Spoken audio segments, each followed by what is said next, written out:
ಬಾದಾಮಿಯ ಐತಿಹಾಸಿಕ ಸ್ಥಳದಲ್ಲಿ ಚಪ್ಪಲಿ ಹಾಕಿದ್ದ ವಿಚಾರಕ್ಕೆ ಸಂಬಂಧಪಟ್ಟಂತೆ ಚಪ್ಪಲಿ ಹಾಕಿದ್ದನ್ನ ಪ್ರಶ್ನಿಸಿದ್ದಕ್ಕೆ ಸಿಬ್ಬಂದಿ ಕೂಗಾಡಿತು. ಬಾದಾಮಿಯ ಐತಿಹಾಸಿಕ ಸ್ಥಳದಲ್ಲಿ ಚಪ್ಪಲಿ ಹಾಕಿದ್ದ ವಿಚಾರಕ್ಕೆ ಸಂಬಂಧಪಟ್ಟಂತೆ ಯಾಕೆ ಹಾಕಿದೀರಾ ಅಂತ ಪ್ರಶ್ನೆ ಮಾಡಿದ್ದಕ್ಕೆ ಸಿಬ್ಬಂದಿ ಕೂಗಾಡ್ಬಿಟ್ಟಿತ್ತು. ಮಹಿಳೆ ತರಾಟೆ ಬಳಿಕ ಕ್ಷಮೆ ಕೇಳಿದೆ. ಈಗ ಪುರಾತತ್ವ ಇಲಾಖೆ ಸಿಬ್ಬಂದಿ ಗುಹಾಂತರ ದೇವಾಲಯದಲ್ಲಿ ಚಪ್ಪಲಿ ಹಾಕಿ ಕೂತಿದ್ರಂತೆ ರೋಶಿನಿ ಮುಸ್ತಾಫಿ. ಚಪ್ಪಲಿ ಹಾಕೊಂಡು ಒಳಗೆ ಹೋಗಿದ್ಯಾಕೆ ಅಂತ ಮಹಿಳೆ ಪ್ರಶ್ನೆ ಮಾಡಿದ್ದ ಪ್ರವಾಸಿ ಮಹಿಳೆ ವಿರುದ್ಧ ರೋಶಿನಿ ಕೂಗಾಡಿದ್ರು. ಬಾದಾಮಿ ಪಟ್ಟಣದ ಐತಿಹಾಸಿಕ ಮೇಣ ಬಸದಿಯಲ್ಲಿ ನಡೆದಿದ್ದಂತ ಘಟನೆ ಇದು. ಘಟನೆಯ ವಿಡಿಯೋ ಸಾಮಾಜಿಕ ಜಾಲತಾಣದಲ್ಲಿ ವೈರಲ್ ಕೂಡ ಆಗಿದೆ. ಲಿಖಿತ ರೂಪದಲ್ಲಿ ಕ್ಷಮೆ ಕೇಳಿದ್ದಾರೆ ರೋಶಿನಿ ಮುಸ್ತಾಫಿ. ಇದೇ ಗಲಾಟೆ ನೋಡಿ. ನಿನ್ನೆ ಪ್ರವಾಸಿ ಮಹಿಳೆಯೊಬ್ರು ಪ್ರಶ್ನೆಯನ್ನ ಮಾಡಿದ್ರು. ಹಿಂದುತ್ವ ಯಾವಾಗ ಹೋಗುತ್ತೆ? ಇಂಥವ್ರೆ ಚಪ್ಪಲ್ ಹಾಕೊಂಡು ಒಳಗಡೆ ಕೂತಿದ್ದಾಳೆ. ಏನ್ ಸತಿ ಹೇಳಿದೀನಿ. ಮತ್ತೆ ಸ್ಟಾಫ್ ಅಂತೆ, ಸ್ಟಾಫ್ ಅಂತೆ ನಾವು ಬಿಡ್ಬೇಕಂತೆ ಇವಳಿಗೆ. ಏನಾಗ ಕಾಮನ್ ಸೆನ್ಸ್ ಇಲ್ವಾ? ನಾವು ಹೋಗ್ತೀವಪ್ಪ ದರ್ಗಾಗೆ, ನಾವು ಚಪ್ಪಲ್ ಹಾಕೊಂಡು ಹೋಗ್ತೀವ. Her name is Roshni Mustafi, guys, and she why have to give it in outside? Because you screamed outside. Because you didn't have no. You throw the pen like this. And bad at pen hogile adar hoki barli. Okay, the media person also is covering. Good. ऊपर जब हंगामा करने वाला तो उसको public नहीं दिखा क्या? हाँ, चलो बाहर चलो. Crying is not the solution. छोड़ो भाई, उसको अंदर चलने. बगड़ा कट्ಕೊಂಡು ಹೋಗಿ.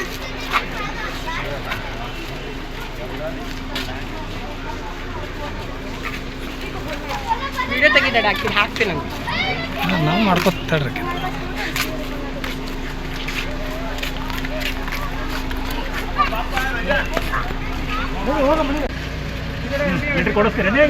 ನಿಂದಾಳಕಿ ಅಕಿನ ಹಿಂಗ್ ನಿಂದಾಳ. ಈಗ ಅಕಿ ಪಾಲಿಟಿಷಿಯನ್ ಅಲ್ಲಕಿ ಅಲ್ಲ, ಅದು ಸಾರಿ ಹೇಳಕ್ಕೂ ಇಲ್ಲ. Come here and please make sure it is recorded because she screamed in front of the public. Sir, ನೋಡಿ ಇವಳೆ ಚಪ್ಪಲ್ ಹಾಕೊಂಡು ಹೋಗಿದ್ಲು, ವಾದಿಸ್ತಾ ಇದ್ದಾಳೆ. Higher authority, I am requesting each one of you, next time ಯಾರು ಸ್ಲಿಪ್ಪರ್ ಹಾಕೊಂಡು ಕೂಡ್ತಕ್ಕದಲ್ಲ. ನಮ್ಮ ಇಂಡಿಯನ್ ಕಲ್ಚರ್ ಇದು. ಯಾವ ರಿಲಿಜನ್ ಬಗ್ಗೆ ನಾನು ಮಾತಾಡ್ತಾ ಇಲ್ಲ, ಕಲ್ಚರ್ ಬಗ್ಗೆ. ಇದು ಹಿಂದೂ ಇದ್ರದ್ದು ಟೆಂಪಲ್ಸ್ ಅಲ್ಲಿ. Hello madam, Roshni Mustafi, how do you give like this? How do you give it? I'll open and read it once. Read it. Read what you've written. Sir, इतनी बात नहीं हुई थी सर. बड़े कोटा रे सर. ಓದ್ಲಿ ಹೇಳ್ರಿ, ಓದ್ಲಿ ಆಕೆ ಏನ್ ಬರ್ದಾಳ ಓದ್ಲಿ, ಎಲ್ಲರಿಗೂ ತಿಳಿಬೇಕಲ್ಲ ಆಕಿನ ಭಾಷೆ. ಪಡ್ಕೆ ಬತಾ ದೇವ್ ಸರ್. ಅಲ್ಲ, ಏನ್ ಬರ್ದಾಳ ಅಂದ್ರೆ ಬೇಕಲ್ರಿ. ಓದ್ಬಿಡ್ರಿ ಸರ್, ಮೇಡಮ್ ಅವ್ರು ಓದ್ಬಿಡ್ರಿ.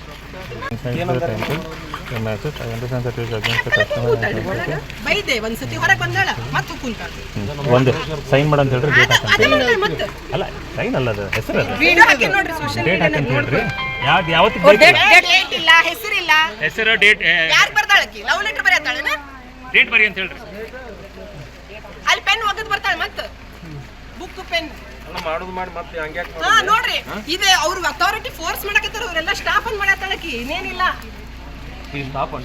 ಇವರೆಲ್ಲ ಸ್ಟಾಫ್. ಅದನ್ನ ಸ್ಟಾಫ್ ರೀ. ಎದ್ರ ಸ್ಟಾಫ್ ರೀ? ಅಲ್ರಿ, ಸ್ಟಾಫ್ ಆದ್ರೆ ಏನು ಒಳಗೆ ಹೋಗಿ ಅಲ್ಲಿ ಚಪ್ಪಲ್ ಹಾಕೊಂಡ್ ಕುಂದ್ರ ಅಂತಾರ. ನೀವು ಇವಾಗ ಯಾರು ಸರ್? ಅಲ್ಲಿ ಎದ್ರ ಸ್ಟಾಫ್ ರೀ? ಇಲ್ಲಿ ಒಳಗೆ ಇದು ಮಾಡ್ತಿರ್ತಾರಲ್ಲ. ನಿಮಗೆ ಏನು ಹೆಲ್ಪ್ ಬೇಕಾದ್ರೆ ಎಲ್ಲ ಮಾಡಿಸ್ತೀವಿ. She'll keep it with herself, the letter. ಅಲ್ರಿ, ಅಲ್ಲ ಹೊರ ಚಪ್ಪಲಿ ಬಿಡಿಸ್ ಕಳ್ಸಂಗಿಲ್ರಿ. ಆಯ್ತು ಕುಂತಾಳ. अब लेटर देगे कि नहीं देगे? रोशनी दे दो यार प्लीज. ये कैमरा नीचे में दे ಸರ್ ಯಾಕ್ರಿ? ಈಕಿ ಬರ್ದಾಳ ಟು ಪಬ್ಲಿಕ್. ಯಾಕಂದ್ರೆ ನಮ್ಗೆ ಒಬ್ಬರಿಗೆ ಬೇಕಾಗಿರಲಿಲ್ಲ, ಪಬ್ಲಿಕ್ ಈಗ ಇನ್ಸಲ್ಟ್ ಮಾಡ್ಯಾಳ. ಅದಕ್ಕೆ to public. I apologize for wearing slippers inside the temple premises. I understand this is against the customs and sanctity of the temple and I regret my mistake. Thank you for understanding. Yours sincerely, Roshni Mustafi. ಇವತ್ತಿನ date 18 Badami caves. Thank you. ಈಕಿ ಬರ್ದಾಳ to public. ಯಾಕಂದ್ರೆ ನಮ್ಗೆ ಒಬ್ಬರಿಗೆ ಬೇಕಾಗಿರಲಿಲ್ಲ, public ಈಗ insult ಮಾಡ್ಯಾಳ. ಅದಕ್ಕೆ to public. I apologize for varying